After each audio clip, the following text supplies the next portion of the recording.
Thomas Stearns Eliot, 1888–1965. Thomas Stearns Eliot was born in St. Louis, Missouri, and studied in Paris at La Sorbonne in 1910. In 1915, he married with British ballet dancer Vivian Haileywood, and in 1917, he established himself as an important. His literary career started with the edition of The Criterion, an intellectual magazine, and in 1925 he became director for the publishers Faber and Faber. In 1927 he acquired British citizenship and converted to Anglicanism. 1930 is an important date because he was considered as the most dominant figure in poetry and literary criticism in the English-speaking world, until he received the Nobel Prize for Literature in 1948. He died in London in 1965. His literary production is divided into two parts: before the conversion and after the conversion. Before the conversion to Anglicanism, he wrote Prafrock and Other Observation, The Waste Land, which is his masterpiece, and it is said to be the single most influential poetic work of the 20th century, and The Hollow Man in 1925. After the conversion, most of his works have got religious subject, as aerial poems, Ash Wednesday, Four Quarters, Murder in the Cathedral. We see a picture of a cover of this theatrical work, and Family Reunion.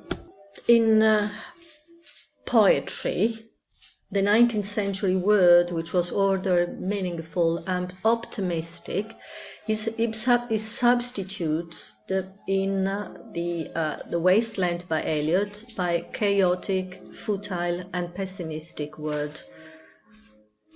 It's unstable, no more stable as it was in the 19th century, and Eliot experimented a loss of faith with a collapse of moral values and a confused sense of identity. All these aspects are registered, are recorded in the first part of his production, in his great poem, The Wasteland. The love song of J. Alfred Prufrock is mainly a dramatic monologue whose content presents the protagonist when he realizes that he's experimenting death within his life.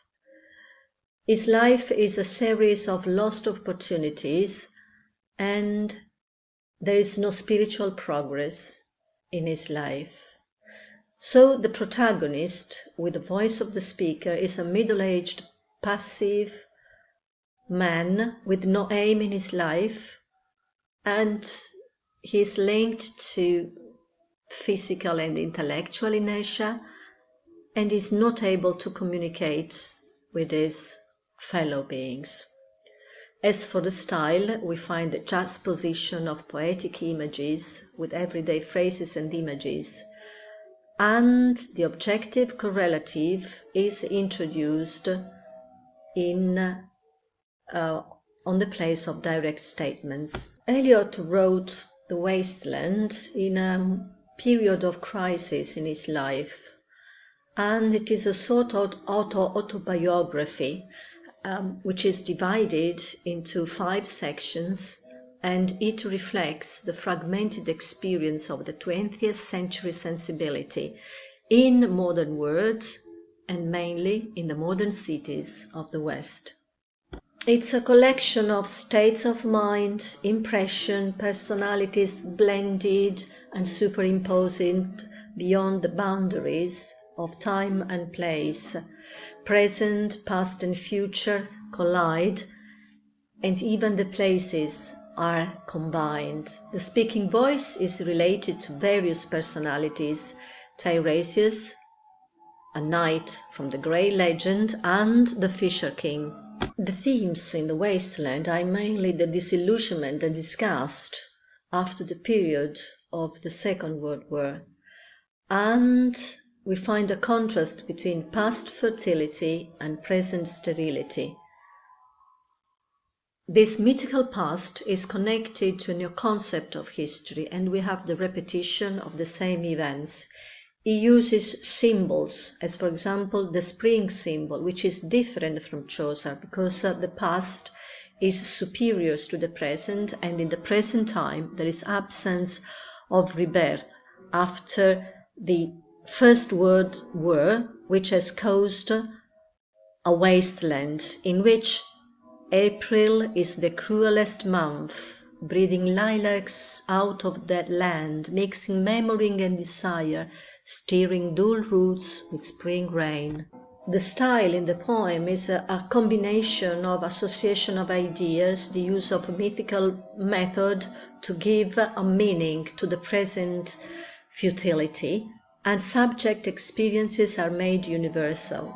He uses lots of juxtaposition. In the picture you can see the first draft of the Wasteland in his third edition. The Wasteland style is a combination of quotations from different languages, fragmentation. We have the technique of implication with the participation of the reader and the use of objective correlative. Words and images and phrases are always repeated. Now we see the use of objective correlative in ELIOT and Montale. For ELIOT, the objective correlative is a pattern of objects, events, actions, or a situation that can serve effectively to awaken in the reader an emotional response without being a direct statement of that subjective emotion. And here we have a comparison. Here's no water but only rock, rock and no water, and the sandy road, the road winding about among the mountains, which are mountains of rock without water. The other one is also a desolate landscape. Meriggiare pallido e assorto presso un rovente muro d'orto, ascoltare tra i pruni e gli sterpi schiocchi di merli, frusci di serpi. Both ELIOT and Montale depict a desolate landscape. They both refer to a wasteland of the spirit, but while the landscape in ELIOT is cosmopolitan, in Montale is domestic.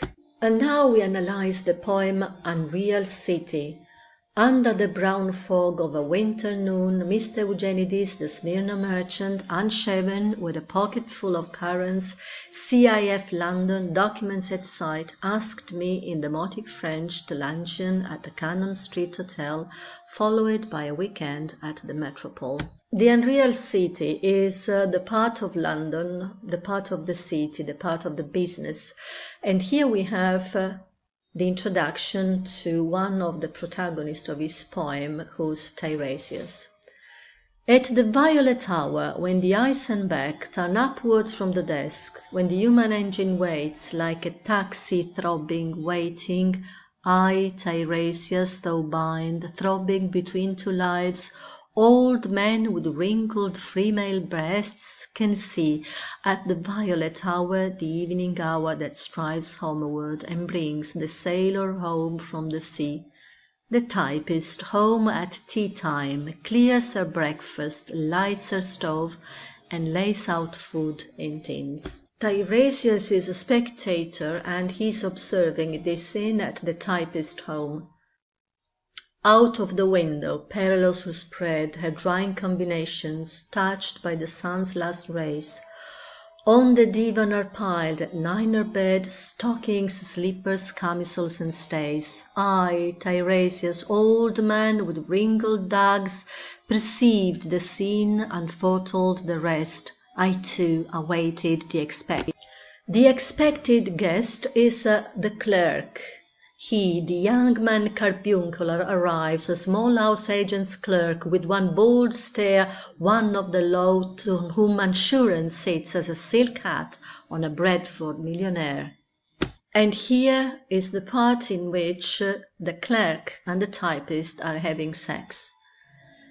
The time is now propitious, as he guesses. The meal is ended. She is bored and tired, endeavours to engage her in caresses, which is still unreproved if undesired, Flushed and decided, he assaults at once, exploring hands, encounter no defense, his vanity requires no response, and makes a welcome of indifference. And I, Tiresias, have for suffered all enacted on this seaman Theban or bed, I who have sat by thieves below the wall, and walked among the lowest of the dead, bestows one final patronizing kiss, and gropes his way, finding the stairs unlit. And now the typist, after the sexual intercourse. She turns and looks a moment in the glass, hardly aware of a departed lover. Her brain allows one half-formed thought to pass. Well, now that's done, and I'm glad it's over. When lovely man stoops to folly and paces about the room again, alone, she smooths her hair with automatic hand and puts a record on the gramophone.